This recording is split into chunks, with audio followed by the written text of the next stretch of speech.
شبہ یا اعتراض کہ پھر اگر اس کا کوئی حکم نہیں ہے تو پھر رسول نے جناب فاطمہ الزہرا سلام اللہ علیہا کو وہ جہیز کیوں دیا؟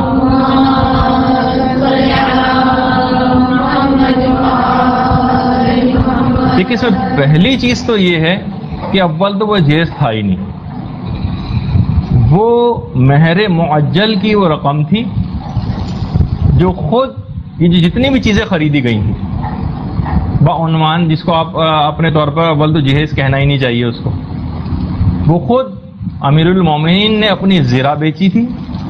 زرہ 480 درہم کی وہ زرہ بکی تھی.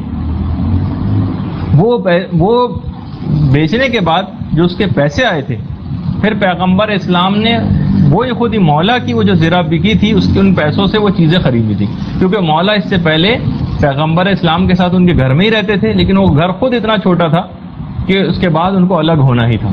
تو ایک الگ گھر کی جو ضروریات تھیں وہ مہیا کی گئی تھیں. جو ایک آدمی اگر کوئی الگ گھر لے کر رہتا ہے تو ظاہر سے کچھ چیزوں کی ضرورت پیش آتی ہے، تو وہ فقط وہ ضروریات کی چیزیں تھیں.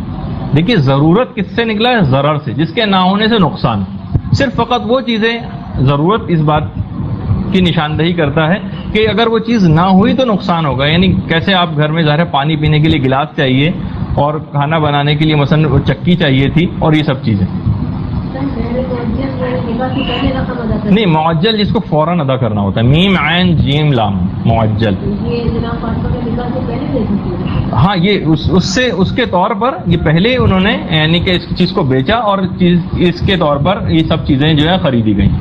اچھا، اس میں جو 480 درہم کی رقم آئی، اس میں سے کچھ پیسے تو پیغمبر اسلام نے ام سلمہ کو دیے خوشبو لانے کے لیے، اور بلال حبشی کو کچھ پیسے دیے گھر کی ان چیزوں کو خریدنے کے لیے. اس کی ایک پوری لسٹ ہے کہ اس میں تھا کیا. اچھا، اب دیکھیے کہ اس میں تھا کیا. خوشبو تو لے کر آئیں ام سلمہ. بلال جو چیزیں لے کر آئے اس کے اندر ایک تو تھی اوڑھنی، ایک چادر، ایک تھی الگ سے کالی خیبری چادر، کالے رنگ کی تھی خیبری کالی چادر.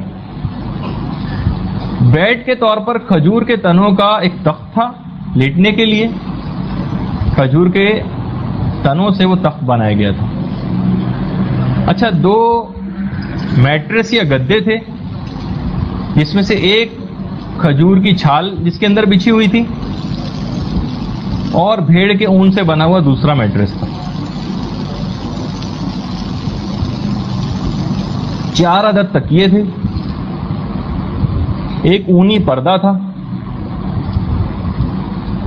بوریا تھا چٹائی کے طور پر، ایک چکی تھی، ایک مشک تھی، تانبے کا ایک بڑا سا تھال تھا، دودھ پینے کا ایک پیالہ تھا، پانی پینے کا ایک پیالہ تھا، ایک لوٹا تھا، سبز رنگ کا ایک مٹکا تھا، اور 2 مٹی کے پیالے تھے. بس یہ ہے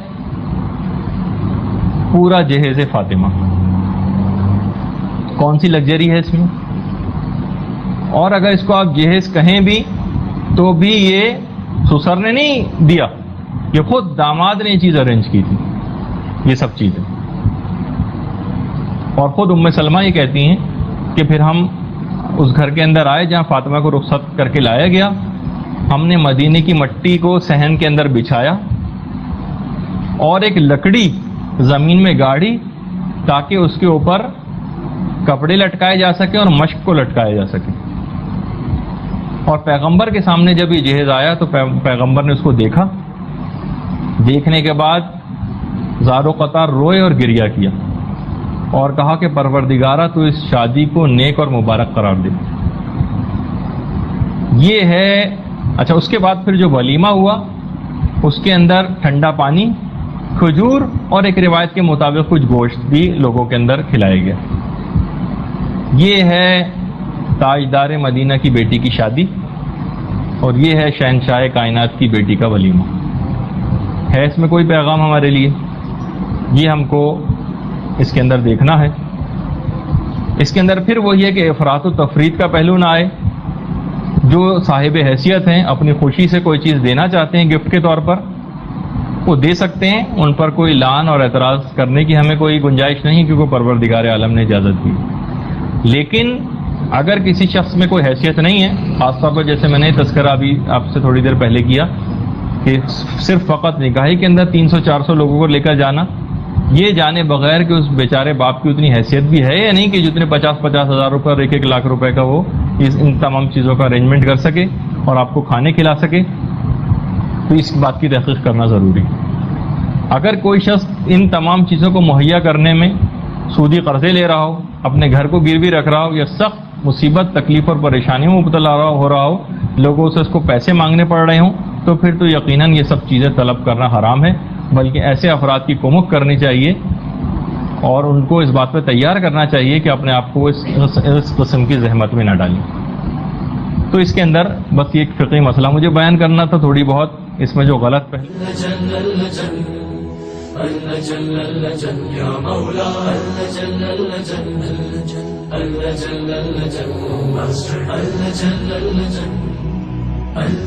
يا صاحب السماء